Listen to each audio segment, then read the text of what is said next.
नमस्कार दोस्तों, target with PS Parihar channel में आपका स्वागत है। आइए शुरू करते हैं और देख लेते हैं कि आज के दैनिक रोजगार समाचार के इस वीडियो में विद्यार्थी जीवन से संबंधित कौन कौन सी सूचनाएं हैं। तो वीडियो को जल्दी से लाइक कर दें, शेयर कर दें।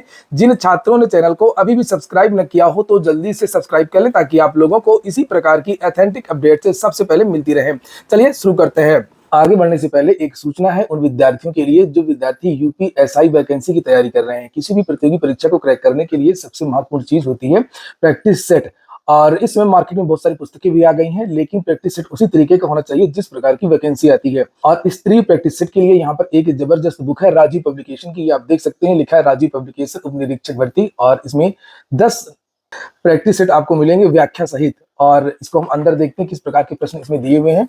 ये देखिए आप लोग, जब इसको आप अंदर खोलेंगे यहाँ पर तो सबसे पहले तो पेपर के पैटर्न के बारे में जानकारी दी गई है, परीक्षा के बारे में कि इसमें कितने कितने पद हैं, किस तरीके से भर्ती होगी, क्या योग्यता है।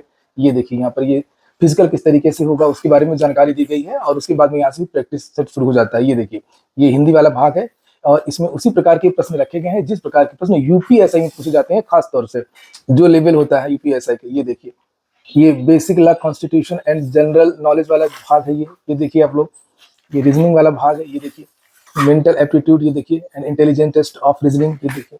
और फिर यहाँ पर उसके आंसर दिए हुए हैं और उसके बाद में यहाँ पर ये विस्तृत व्याख्या दी गई है। ये देखिए पूरी विस्तृत व्याख्या दी गई है।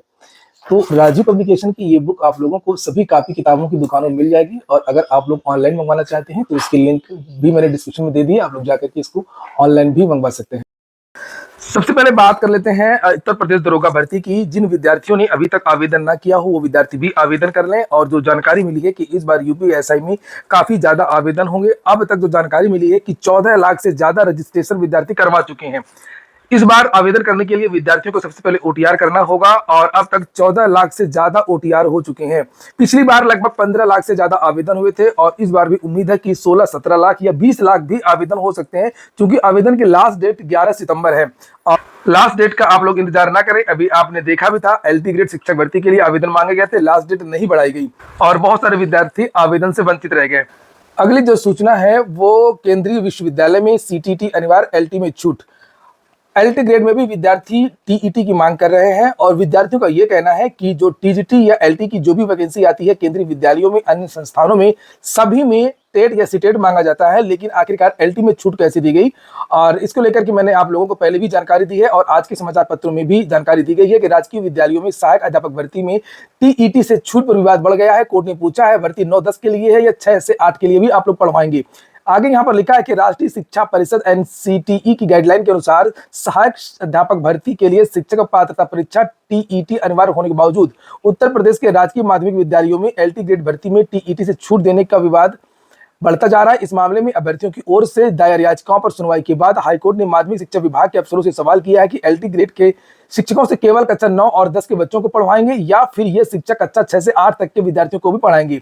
एनसीटीई की गाइडलाइन जारी होने के बाद केंद्रीय विद्यालय संगठन ने टीजीटी भर्ती के लिए उच्च प्राथमिक स्तर की केंद्रीय शिक्षक पात्रता परीक्षा यानी सीटीईटी को अनिवार्य कर दिया था, क्योंकि टीजीटी के शिक्षक ही कक्षा 6 से 8 तक के बच्चों को भी पढ़ाते हैं। हालांकि यूपी के माध्यमिक शिक्षा विभाग के अफसरों ने इस ओर ध्यान नहीं दिया और 2018 में जब यूपीपीएससी ने एलटी ग्रेड शिक्षक भर्ती जारी की थी तो उस समय भी टीईटी अनिवार्य किए जाने का मामला उठा था, लेकिन तब अफसरों ने हाईकोर्ट में यह कह करके मामला रफा दफा करवा दिया था कि ये जो शिक्षक है वो कक्षा 6 से 8 के लिए नहीं है और ये 9 और 10 के शिक्षक हैं। जबकि हकीकत इसके उलट है। राजकीय विद्यालयों में 6 से 12 तक की कक्षा संचालित होती हैं।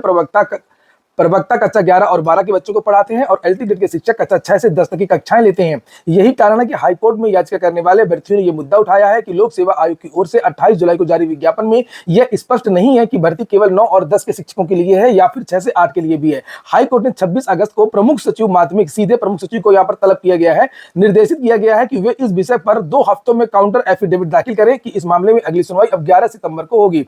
वहीं पर आज एक महत्वपूर्ण फैसला आना है। पदोन्नति में टीईटी की अनिवार्यता को लेकर के काफी महत्वपूर्ण फैसला है। ये सुप्रीम कोर्ट का मामला है और यह फैसला पूरे देश में अब लागू होगा कि जो प्राइमरी के जो शिक्षक होते हैं, जिनका प्रमोशन प्रधानाचार्य के पद पर होता है, जिनका प्रमोशन जूनियर के पद पर होता है, अब उनको टीईटी अनिवार्य है। एनसीटीई गाइडलाइन है, लेकिन सरकार बिना टेट वाले शिक्षकों को भी प्रमोट कर रही थी और यही कारण है कि प्रमोशन रुका हुआ है। लिखा है सरकारी प्राथमिक शिक्षकों की उच्च प्राथमिक स्कूलों में पदोन्नति के लिए शिक्षक पात्रता परीक्षा टीईटी की अनिवार्यता और अल्पसंख्यक विद्यालयों में शिक्षा का अधिकार। आरटीई कानून लागू होने को लेकर के सुप्रीम कोर्ट का फैसला सोमवार को आएगा। वैसे तो इसको लेकर कई राज्यों से याचिका दायर हुई हैं, लेकिन फैसला अंजुमन इश्त ए तालीम ट्रस्ट बनाम महाराष्ट्र सरकार की मुख्य याचिका पर सुनवाया जाएगा। इस महत्वपूर्ण प्रकरण पर आने वाले फैसले पर देश भर के लाखों शिक्षकों की नजरें टिकी हुई हैं। पिछली सुनवाई 3 अप्रैल को हुई थी। इसका प्रभाव पूरे भारत की शिक्षा व्यवस्था पर लागू होगा। यह मामला मद्रास हाईकोर्ट के 2 जून 2023 के आदेश से जुड़ा है। ये आर्डर मैं आप लोगों को दिखा चुका हूं, जब विद्यार्थी जूनियर भर्ती की मांग कर रहे थे कि जूनियर में प्रमोशन न किया जाए जो विद्यार्थी टीईटी नहीं है। और उत्तर प्रदेश सरकार की एक नियमावली है कि अगर टीईटी पास योग्य शिक्षक नहीं है तो सरकार सीधी भर्ती निकाल सकती है। चूंकि उत्तर प्रदेश में जूनियर पर जितनी भी भर्तियां होती हैं वो टोटल पदोन्नति पर होती हैं और सीधी भर्ती का कोई प्रस्ताव नहीं है। लेकिन जहां पर ये नियमावली है वहीं पर यह भी लिखा है कि अगर टीटी पास शिक्षक नहीं है तो सरकार सीधी भर्ती निकाल सकती है। और मद्रास हाईकोर्ट ने स्पष्ट किया था कि 2023 में प्रमोशन में टीटी अनिवार्य है। और जो जानकारी मिल रही है कि बहुत सारे जो शिक्षक हैं वो टीटी पास नहीं है, उच्च वाला।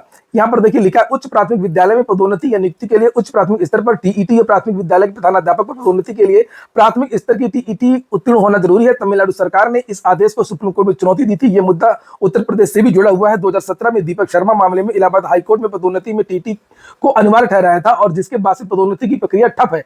31 जनवरी 2023 को प्रक्रिया शुरू तो हुई, लेकिन टीईटी पर विवाद के चलते हाईकोर्ट ने इस पर फिर से रोक लगा दिया और सुप्रीम कोर्ट में तमिलनाडु सरकार बनाम आर वरुण की विशेष अनुज्ञा याचिका में प्रतापगढ़ के राहुल पांडे ने एनसीटीई की अधिसूचना 23 अगस्त 2010 और 12 नवंबर 2014 को पदोन्नति में लागू कराने के लिए इंटरवेंशन एप्लीकेशन दाखिल किया है। और वहीं सरोज देवी ने मांग की है कि 23 अगस्त 2010 अथवा 29 जुलाई 2011 से पहले नियुक्त शिक्षकों पर पदोन्नति में टीईटी लागू न हो। राज्य सरकार की ओर से अधिवक्ता अंकित गोयल ने भी स्थिति स्पष्ट करने के लिए आवेदन किया है। एक तो यह मामला है कि जितने भी पुराने नए 2009 के पहले के शिक्षक हैं, चाहे उनकी पदोन्नति हो चाहे वो बाद के शिक्षक हो, सभी पर टीटी की अनिवार्यता होनी चाहिए। और कुछ कह रहे हैं कि जो पहले के शिक्षक है उनको छूट दी जानी चाहिए। तो देखते हैं आज क्या होता है। अगली सूचना है उत्तर प्रदेश लोक सेवा आयोग की एपीएस भर्ती 2010 फर्जीवाड़े में सख्त कार्रवाई की तैयारी में है शासन। यूपीएससी की सीबीआई जांच को लेकर के होगी समीक्षा बैठक।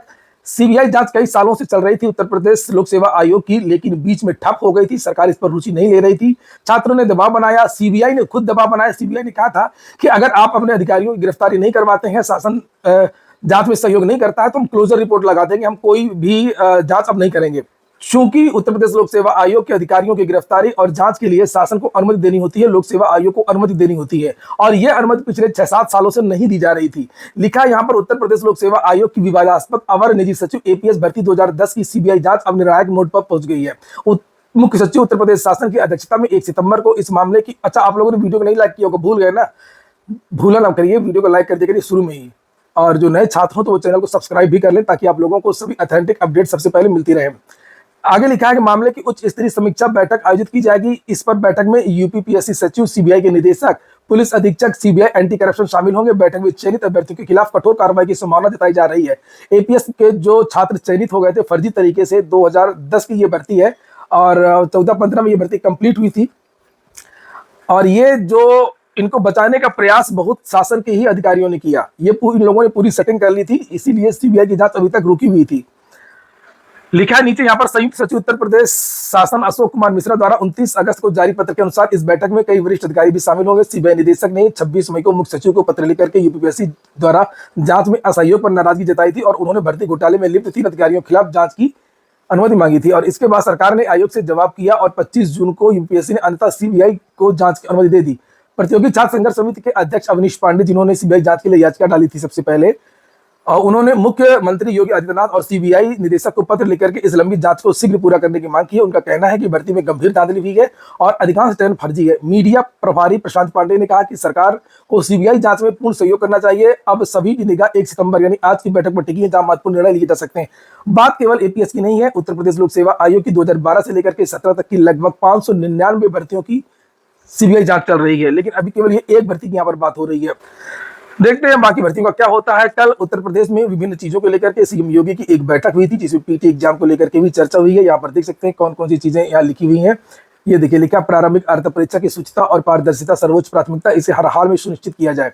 परीक्षा के दौरान किसी भी प्रकार की अफवाह या भ्रामक सूचना फैलाने वालों पर कठोर कार्रवाई होगी। आगे लिखा है कि बैठक में उत्तर प्रदेश अधीनस्थ सेवा चयन आयोग द्वारा 6 और 7 सितंबर 2025 को प्रस्तावित पीईटी की तैयारियों पर विस्तार से चर्चा हुई। मुख्यमंत्री जी को अवगत कराया गया कि 48 जनपदों में बनाए गए 1479 केंद्र पर परीक्षा आयोजित होगी, जिसमें 25,31,000 विद्यार्थी शामिल होंगे। मुख्यमंत्री जी ने कहा कि परीक्षा की शुचिता और पारदर्शिता सर्वोच्च प्राथमिकता है, इसे हर हाल में सुनिश्चित किया जाए। उन्होंने निर्देश दिए कि प्रश्न पत्रों की गोपनीयता सेक्टर मजिस्ट्रेटों की तैनाती, लाइव सीसीटीवी कंट्रोल रूम, नगर यातायात व्यवस्था, बारिश के मौसम में परीक्षार्थियों की सुविधा हेतु विशेष प्रबंध सुनिश्चित किए जाए।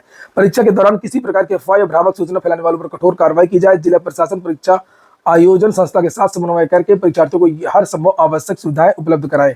अगर सुविधाएं उपलब्ध कराना है तो सबसे पहले जो विद्यार्थी मांग कर रहे हैं वो पूरा करिए, फ्री बस सर्विस दीजिए। ये कल की बैठक की तस्वीरें हैं जिन्हें आप लोग यहाँ पर देख सकते हैं। प्रदेश के सारे महत्वपूर्ण जो अधिकारी हैं वो बैठे हुए, ये देखिए। बीपीएससी टीआरई 4 को लेकर के भी सूचना है। शिक्षक भर्ती परीक्षा से पूर्व एसटीटी की तैयारी तेज है। टीआरई 4 में 50,000 पदों पर बहाली की संभावना है। राज्य में बीपीएससी के चौथे चरण के तहत विद्यालय अध्यापक नियुक्ति परीक्षा के पहले राज्य शिक्षक पात्रता परीक्षा कराने के लिए तैयारी तेज हो गई है। अगर एस्टेट होगी तो फिर मामला थोड़ा सा टीआरई 4 का और ज्यादा बढ़ेगा। इस मामले में उच्च स्तर पर विमर्श किया जा रहा है। शिक्षा विभाग ने ये देखिए, शिक्षा विभाग ने टीआरई 4 से पहले एसटीटी के आयोजन को लेकर के पुनः मार्गदर्शन बिहार विद्यालय परीक्षा समिति को भेजेगा और इसके पहले सरकार ने साफ किया कि टीआरई 4 के पहले एसटीटी नहीं होगी। अगले साल शिक्षक नियुक्ति के लिए होने वाले टीआरई 5 के पहले एसटीटी करवाया जाएगा। अभ्यर्थी टीआरई 4 के पहले एसटीटी कराने की मांग कर रहे हैं। इसके लिए राजधानी में 2 बार मार्च भी हो चुका है, आंदोलन भी विद्यार्थियों ने किया है। हाल ही में मुख्य सचिव ने शिक्षा विभाग के अधिकारियों को टीआरई 4 से पहले एसटीटी कराने को लेकर के विमर्श के लिए कहा था। मुख्य सचिव के निर्देश के बाद एसटीटी के लिए विमर्श अंतिम चरण में है। कुछ माह पूर्व एसटीटी के संबंध में बिहार विद्यालय परीक्षा समिति ने शिक्षा विभाग से आवश्यक मार्गदर्शन मांगा था। इस पर शिक्षा विभाग ने बीएसईबी को एसटीटी कराने की हरी झंडी दे दी थी, लेकिन बाद में टीआरई 4 के बाद टीआरई 5 से पहले एसटीटी कराने की बात कही गई है। टीआरई 4 में लगभग 50,000 पदों पर भर्तियां होने की संभावना है। तो अभी टीआरई 4 के पहले एसटीटी पर कुल मिलाकर के निर्णय नहीं हो पाया है। और ये हो गया आज का वीडियो आपको अच्छा लगा हो, काम का तो लाइक बस कर दें। जिन छात्रों ने चैनल को सब्सक्राइब न किया हो सब्सक्राइब कर लें। पूरा वीडियो सुनने के लिए बहुत बहुत धन्यवाद।